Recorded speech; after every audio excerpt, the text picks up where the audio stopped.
Okay, so have a look at this. It's a diamond. Now notice this. Isn't that awesome? You'll have seen something like that in things like wind racks and clothes horses, where you can set them up. The thing to notice is that this point and this point, as I do that, get nearer to each other. They contract. That's very cool. Now imagine we had lots of little ones of these that we could do that to. We might be able to make an artificial muscle. How handy that these things are exactly that. I mean, these are the bags that stuff like fruit and veg comes in that needs to get air. You can't put it in a plastic bag because it basically rot. And so things like garlic, things like satsumas and tangerines, love these at Christmas, are in one of these net bags.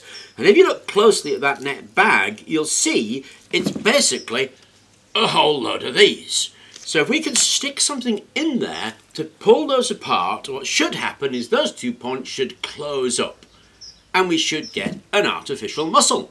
And we can do that quite simply by sticking a balloon in there. So that's what we're going to do. We're going to put a balloon in a net bag. How exciting is that?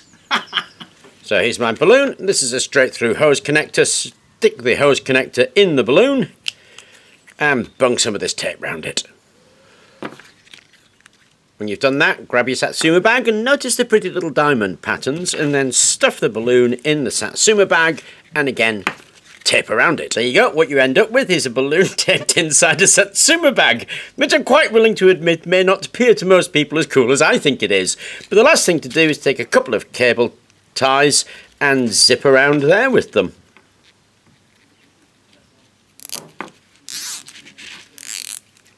Okay, there it is, set up on a stand, and I've put a 1.25 kilo weight on it, and here I've got a bit of hose with a hose clip.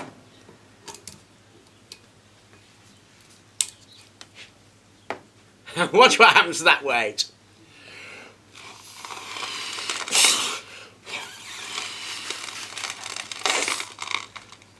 We're able to lift the weight. Isn't that cool?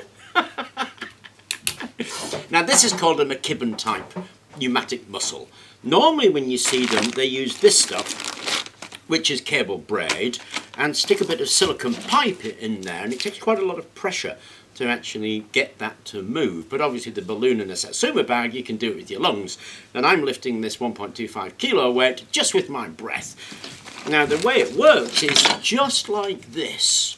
That bag is made up of loads and loads of little ones of these. As the balloon fills, it stretches them that way, and of course it's pulling these two together, which is what lifts the weight, and it's able to lift the weight because there's like loads of them on there. Anyway, if you want to make a pneumatic muscle, you don't need anything expensive or anything difficult. A balloon and a Satsuma bag will do you just fine. I hope you enjoyed the video, and thank you very much for watching.